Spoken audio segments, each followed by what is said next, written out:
This is it. These are the two books that I'm going to try to read this week. Hello, welcome back to Reading to Write. As you see by the title, I have decided to film a reading vlog for the first time in forever. Part of that is because I haven't filmed one in a really long time. And the other reason is because I have two books that I really need to finish as quickly as possible, kind of at this point. So you saw them in the beginning. The first one is Under the Whispering Door. I talked about this recently in my last video, I think. This is my next book club book for my local one. It's about this guy named Wallace who is kind of a workaholic and ends up dying over the weekend between two really big kind of work events. Can't really accept it until he speaks to a reaper named May and the ferryman Hugo, who are going to help him cross over into the next world. So I have already read over 50 pages of this today alone. It is currently Monday, April 14th, I think. Which is crazy because I literally just started reading this a little bit ago and I'm having a really good time with it already. And I'm going to read more today. It's been a really long time since I spent like an entire day just reading a book. I did do it for the last one I read, which was A Master of Jin, but that was because I was scrambling to finish. I kind of procrastinated on it and we were gonna meet with my book club, so I had to finish it very quickly. But this one, I mean, we're probably going to meet about this book in another week or two at most, but this one has just already gripped me. Like, the beginning was a little bit rough to get into because Wallace is like a really shitty person. Like, this is kind of seeming like it's going to be a Christmas Story type of book. He's very focused on his career and he's a little bit of a workaholic. He kind of treats people like they're just cogs in a machine and they don't really matter outside of that. So he really doesn't have any like personal relationships or care about literally anything outside of his work. So yeah, it seems like this is going to be a little bit like the Christmas Story where he kind of finds meaning in life in the afterlife. I guess that's a little bit different because Scrooge doesn't actually die, he just like thinks he's gonna die. So we'll see if this has that kind of twist or if he's really gonna pass on towards the end of this book. But I'm really enjoying it so far, so I'm gonna try to finish this book as soon as possible. I guess I forgot to say this in the beginning. I'm challenging myself to finish both of these books within the next week. So I want to finish this one as quick as possible since this is my book for book club this month. And then I also am going to be reading To Shape a Dragon's Breath because I started this book a really long time ago and meant to finish it so that I could add it to a different reading vlog that I was doing, but I've been seriously slacking on it. I am at page like 130, so I did get through a good chunk a few months ago, but then I just kind of like put it down and didn't continue with it, which is ridiculous because I was enjoying it. So I don't know. So this is the second book that I want to read this week, if I can. That's what we're here to do, and I am going to get back to reading. Today is kind of a perfect day for it since it's kind of cold out, so yeah, I will update you when I have something else to say about the books. It's currently Wednesday right now. I did mean to film yesterday, but it was a really bad mental health day for me. I tweaked my neck somehow, and then also just had a lot of really bad news flood my way. So I wasn't able to give an update, but I did end up reading yesterday. It wasn't as much as I read on Monday. Monday I read about 75 pages. And yesterday I only read 50. So I was at 120 yesterday and I read 20 pages this morning already. I'm on chapter 10 on page 140. I really love this book so far. It is kind of sad. I mean, obviously you're dealing with somebody who died and is kind of stuck in a way station, which is this like tea house, and he's trying to come to terms with he's trying to come to terms with the fact that he's dead and he's gonna have to cross over at some point. Can you please stop hitting this with your tail? Thank you very much. So he is coming to terms with his death and he's going through a lot of, you know, understandable emotions, like realizing that he wasn't a great person in his life and that he can't go back to being alive. So there is definitely like some kind of sad moments. So there's a reaper named May and a ferryman Hugo, who are both trying to help Wallace, who's the main character, come to terms with the fact that he's dead and get ready to cross over,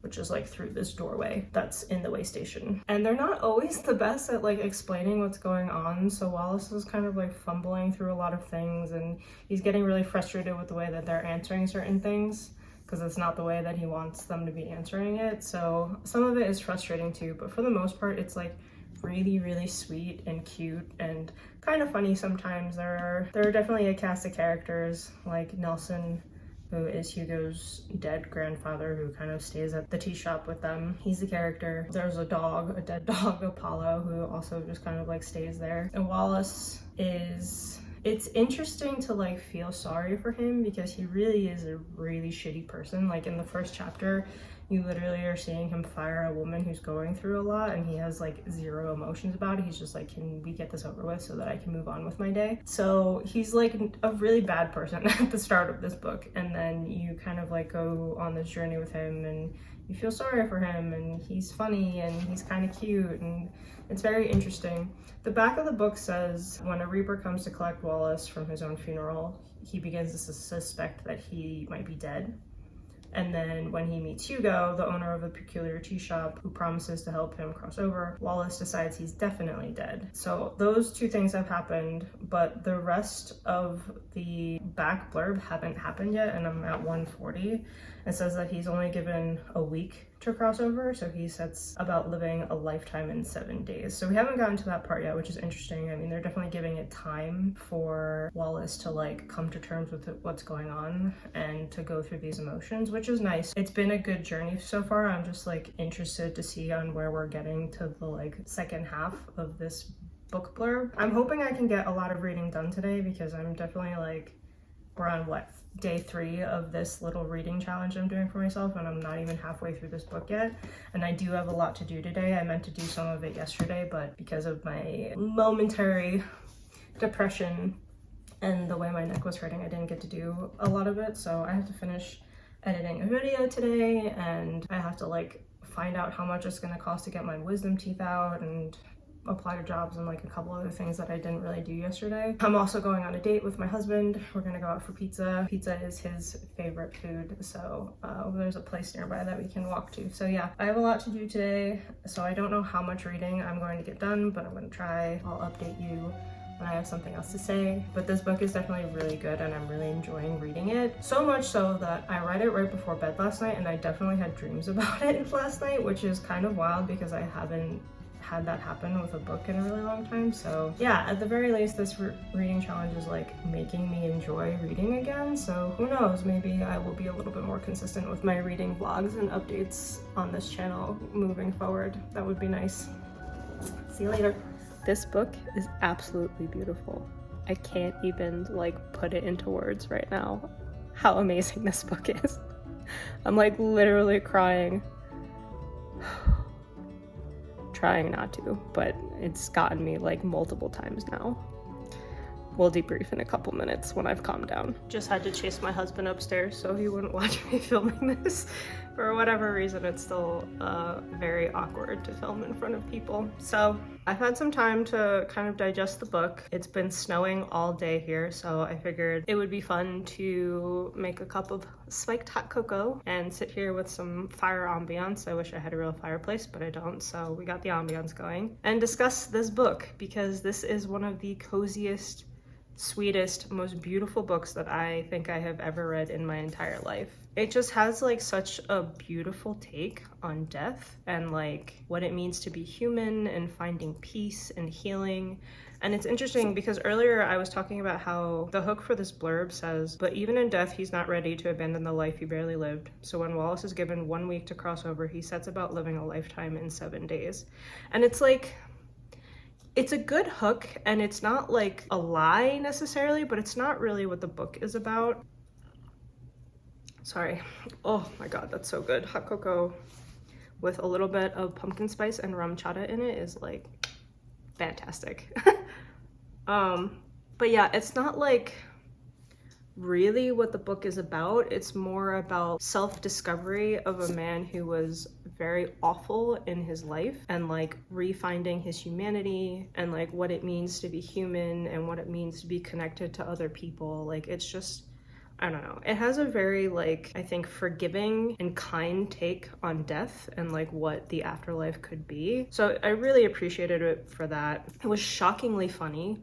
Like there were points in this book where I was cracking up at what I was reading, whether it was like a ridiculous, I don't know, thing of Wallace trying to figure out how to change his clothes, or just, I don't know. All of the characters were like really cute and sweet, and they had a lot of personality. The book takes place at a tea shop, which is so perfect for me because if you watched my last video, you'll know that I'm a huge tea drinker.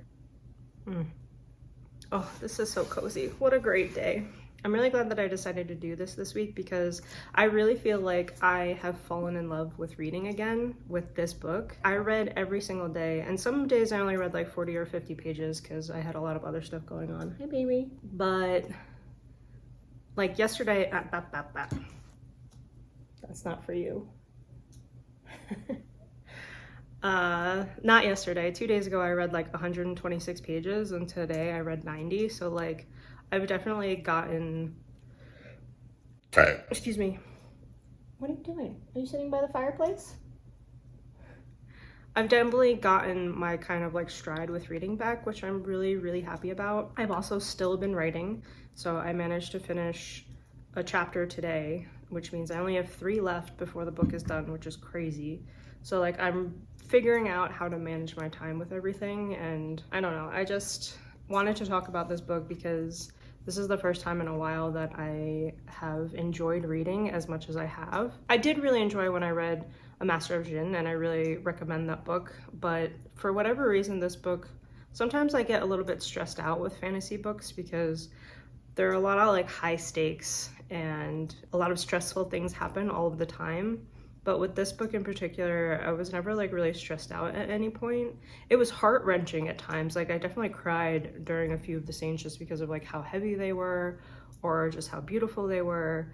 But it wasn't really like I had to like bite my nails scared of what was going to happen to the characters. So I really appreciated it for that. The next book I have to read this week, which I only have like 2.5 days left to try and finish it, is To Shape a Dragon's Breath. I do think part of the reason why I did stop reading this book before was because of what I was talking about, in that like I just get stressed out when I'm having to read really high stakes fantasy books, which this one definitely is because it's about this Native American girl who is forced to go to an Anglo-Saxon dragon academy. But I did really enjoy it, and I'm looking forward to picking up where I left off. So I'm gonna try to start reading this tonight as I'm drinking my hot cocoa and have my fire ambiance going on. But we'll see how far I get because there is some writing that I still want to do, and I've already read like 90 pages today, so we'll see how far I get today. I guess the other news that I have that happened this week, which is kind of crazy, is that I got a job, which is wild because I literally just uploaded a video saying that I was still looking for a job, and now I can say that I have one. So I'm going to be a copywriter for a friend's company, which is like huge. It's exactly where I wanted to be. So it's Friday night and I'm celebrating, so cheers everybody.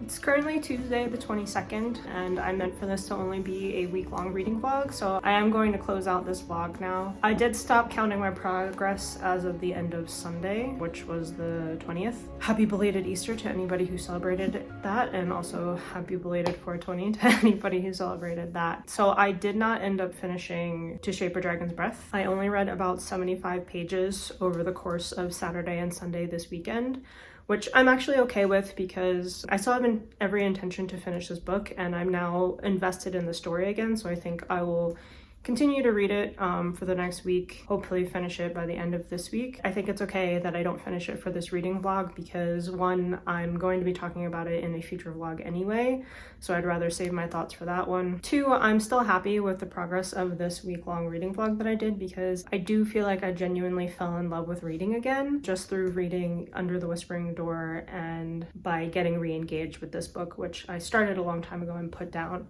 And I think part of the reason why this one is more difficult for me to read is because not only is this book heavier in subject, which is kind of an ironic thing to say since Under the Whispering Door was about death and like the afterlife and healing from, you know, like some pretty traumatic things for certain characters, but it just had like a very cozy and forgiving and very kind, I think, take on all of those subjects, whereas this is like really about like the brutality of racism and colonization and sexism, classism, like you name it, this really goes into it, which makes it a harder read because it's like very, not that it's like in your face about it, it's just like very present in the story, and the character's trapped in a situation where it's not easy for her to overcome it. So it makes it a harder read from that. It's also a harder read because the world building in this is like intense. It's interesting because like the map for this book is basically our map. Like it's our continents and land structures, but they're all named different things, and you can like kind of guess what they are. Like Russia, for example, is Russland, although it covers a lot more of, I think, what Russia covers now. Anglisland is England, like Africa is Africa. Like the map is similar and like the subjects are similar, but they're all called like very different things. Like for example, there's something called angle reckoning in this, which I'm pretty sure is just geometry. The Skiltacraft, which I think is chemistry. Like, so it's hard because like there are chapters where they literally are just like naming the different countries or naming like different elements in Skiltacraft, which is chemistry again. And it like becomes hard to wrap your brain around it because there's so many like foreign words that are kind of similar, and it's a lot to keep up with. So sometimes this is a little bit hard to read, but I actually am glad that I started reading this again, because the book that I'm writing right now kind of goes through a similar thing in like having a similar map to what our world looks like, just like with a different history and magic in it and stuff like that. So places and items and stuff like that are called different things, and I don't want it to become like so mind-boggling that people can't keep up with it. So it's definitely something that I have to think about when I go back and like flesh out the map and like the world vernacular. But yeah, so I'm leaving this book off at 206 pages right now. So I read again a total of 75 pages over the course of Saturday and Sunday. And now this is the official end of this vlog. So if you got this far, thank you so much for going on this journey with me of falling in love with reading again. I hope you enjoyed your time. I highly recommend you read Under the Whispering Door if you haven't done so yet. If you have, please let me know what you thought about that book. I would love to have a conversation about it down in the comments. And yeah, that's it. See you next time.